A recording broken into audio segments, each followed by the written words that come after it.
Good morning सर्वांना. परत एकदा स्वागत आहे तुमचं माझ्या चॅनलमध्ये.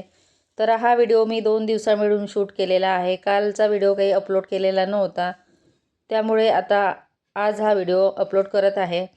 आणि 2 दिवस झाले थोडं मोबाईलचा प्रॉब्लेम होता, त्याच्यामुळे काल व्हिडिओ मला टाकताच आलेला नाही. कारण व्हिडिओ अपलोड होतच नव्हता, जास्त त्याच्यामध्ये स्टोरेज झालेलं असेल कदाचित, त्यामुळे मी काल मोबाईल पूर्ण स्टोरेज कमी केलं. त्यानंतरच आज व्हिडिओ अपलोड केलेला आहे. काल 2-3दा ट्राय केलं पण व्हिडिओ अपलोड होत नव्हता, त्यामुळे तुम्हाला कालचा व्हिडिओ आज बघायला मिळेल. तर इथे सकाळचे 8:30 वाजलेले आहे आणि आता नाश्त्याची तयारी. तर त्याआधी डब्यातला चिवडा मी एका छोट्या डब्यामध्ये काढून ठेवलेला आहे. मोठ्या डब्यात स्टीलच्या डब्यामध्ये ठेवत असते आणि एका छोट्या डब्यामध्ये नंतर काढून ठेवते ओट्यावर, म्हणजे लगेच लक्षात येतो. त्यानंतर इथे पोहे करायचे होते. तर पोह्यासाठी आता सुका कांदा संपलेला होता, त्याच्यामुळे आता हिरवा कांदा वापरत आहे. आणि सुके कांदे 1-1 किलो आणले की ते लगेच संपतात, लक्षात येत नाही.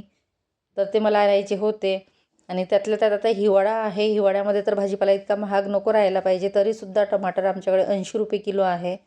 कारण 2-3 दिवस झाले मी टमाटर आणले तर 80 रुपये किलो बोलले ते.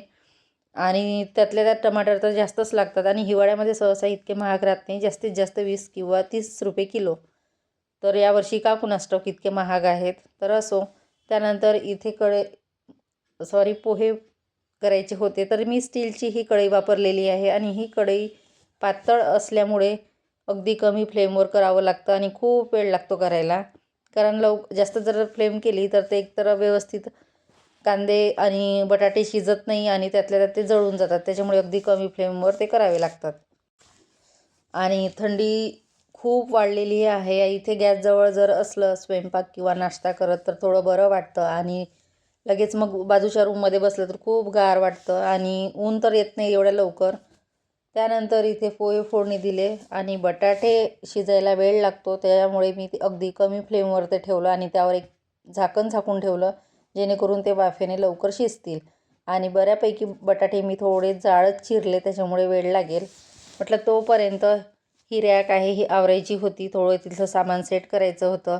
त्यानंतर बाजूची जी रॅक आहे तिथे पण काही सामान होतं आणि मिरची पावडरचं पॅकेट वगैरे होतं, तर ते पण डब्यामध्ये भरून ठेवायचं होतं, म्हणून म्हटलं ती पण आवरून घेऊया.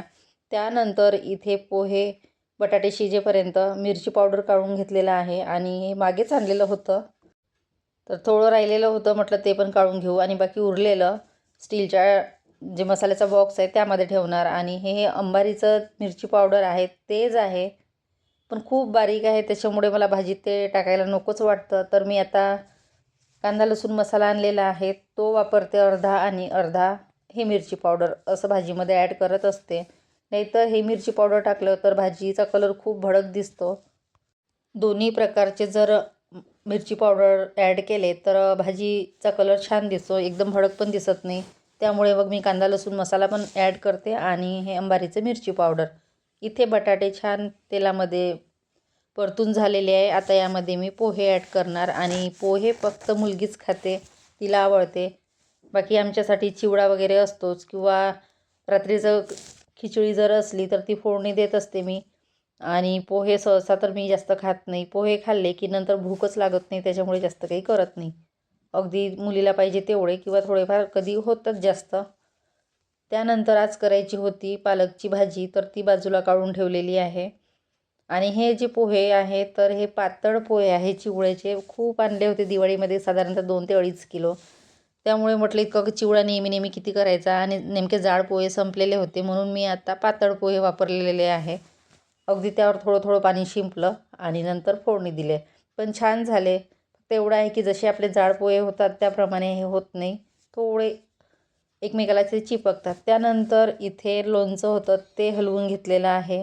आता यामध्ये थोडं तेल कमी झालेलं होतं, तर ते मी तेल ॲड केलं.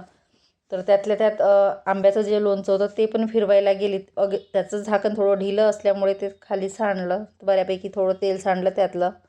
तर असो. त्यानंतर हा जो व्हिडिओ आहे हा दुसऱ्या दिवशीचा आहे, दुसऱ्या दिवशी सकाळी. तर मुलीला टमाटरची चटणी करून पाहिजे होती, तिने जे गव्हाचे ब्रेड आणले होते तिला त्यावर ते परतवून सँडविचप्रमाणे करायचं होतं. तर ती बोलली की मला फक्त टमाटरची चटणी करून दे, बाकी दुसरा नाश्ता नको. मग ती ब्रेडला लावून ती परतून घेणार होती बटर लावून. तर त्यासाठी ही चटणी केली मी टमाटरची.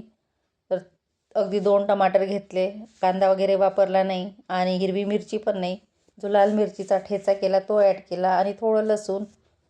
आणि त्यानंतर या रूममध्ये आली तर इकडे भांडे वगैरे घासायचे होते, भांडे आणून ठेवले आणि रूम सकाळी आवरलेली, फरशी पुसायची आहे बाकी. त्यानंतर इथे गॅस ओटा क्लीन करायचा होता.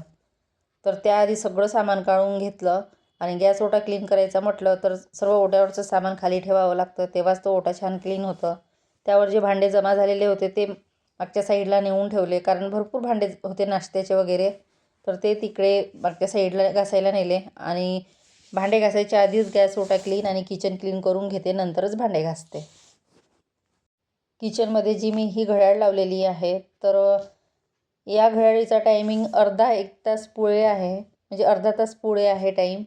9:30 जरी वाजलेले असले तरी यामध्ये 10 वाजलेले दिसतात आणि या घड्याळच्या टाईमनुसारच मी कामं करते, कारण जेवढे लवकर झाले तेवढे बरं. आणि टाईमशीर लावलं तर मग जास्तच वेळ होतो, म्हणून मी थोडं अर्धा तास पाऊण तास पुढेच ठेवत असते. आणि हॉलमध्ये जी घड्याळ आहे ती बरोबर टाईमशीर आहे. फक्त मी किचनमध्ये आहे त्याचाच टाईम थोडा वाढवून ठेवलेला आहे, जेणेकरून आपले कामं फास्टमध्ये होतील. आणि नेहमी असंच ठेवते मी सुरुवातीपासून. मुलगी जेव्हा शाळेमध्ये जायची, लहान असताना तिची सकाळची शाळा राहायची, तेव्हा पण अर्धा तास घड्याळ पुढेच ठेवायची, जेणेकरून लवकर होईल. तर अशा पद्धतीने किचनची आवराआवर चालू आहे. तर इथे गॅस ओटा क्लीन करायचा होता, त्याआधी सगळं सामान बाहेर काढून ठेवलेलं आहे, त्यानंतरच ओटा क्लीन करणार. ओटा क्लीन झाल्यानंतर आता फरशी पुसायची होती. आणि रोज अशा पद्धतीने जर आपण हाताने कापड घेऊन फरशी पुसली तर तेवढंच आपला पण एक्सरसाइज होतो आणि फरशी पण पुसणं होते. मॉपनी पुसण्यापेक्षा हाताने पुसली तर कानाकोपऱ्यातून स्वच्छ होते आणि जास्त काही मोठी फरशी नाही, किचन छोटी असल्यामुळे लवकर पुसल्या जाते. त्यानंतर इकडे कपडे होते धुवायचे, तर आज स्वेटर वगैरे धुवायला टाकलेलं होतं, म्हणून आधी कपडे धुणार नंतरच ही रूम पुसणार. आणि हिवाळ्याच्या दिवसामध्ये स्वेटर आपण कितीही धुतले तरी ते दर आठवड्याला धुवावेच लागतात, लवकर खराब होतात. खास करून माझ्या मुलीचे, कारण ती सकाळी प्रॅक्टिसला जाते आणि लाईट कलरचं असल्यामुळे लवकरच खराब होतं तिचं, म्हणजे 3-4 दिवसामध्येच लगेच खराब होतं ते. तर दर आठवड्याला मी धुते ते, कधी कधी आठवड्यातून 2दा. आणि लवकर धुवून टाकते, कारण वाळायला हवं. हिवाळ्याचा दिवस असल्यामुळे दिवस लगेच जातो, त्याच्यामुळे मग ते लवकर धुतलं तर बरं होतं. त्यानंतर कपडे वगैरे धुतले आणि इकडे बाहेर वाळत घालायला आणले. तर त्यात बेडशीट वगैरे होती धुवायची, ते पण धुवून घेतली. आता थोडी पुढे ऊन आहे तर मुलगी बसली उन्हामध्ये. आता कामं झाल्याशिवाय तर मला उन्हामध्ये बसताच येत नाही. सकाळचे कामं लवकर आटपून घेते, त्यानंतर अर्धा तास उन्हामध्ये बसते. ज्या दिवशी कामं लवकर झाले तर अर्धा तास बसते, नाहीतर मग लगेच 5-10 मिनटामध्ये बसलं की लगेच कामाला, कारण स्वयंपाक पण असतो नंतर. त्यात पुढे काम चालू असल्यामुळे इतकी धूळ येत असते की मला एकदम पुढे कपडे पण टाकता येत नाही, म्हणजे त्यामुळे मी इकडेच टाकते कपडे वाळत. आणि पुढच्या तारावर जर टाकायचं म्हटलं तर सर्व धूळ येते. त्यानंतर कपडे वगैरे झाले आणि आता ही रूम पुसायची होती, कारण इथनं जाणं येणं झालं की खूप पाय होतात. मग त्यामुळे लास्टमध्ये ही फरशी पुसून घेते, जेणेकरून मग नंतर पाय होणार नाही.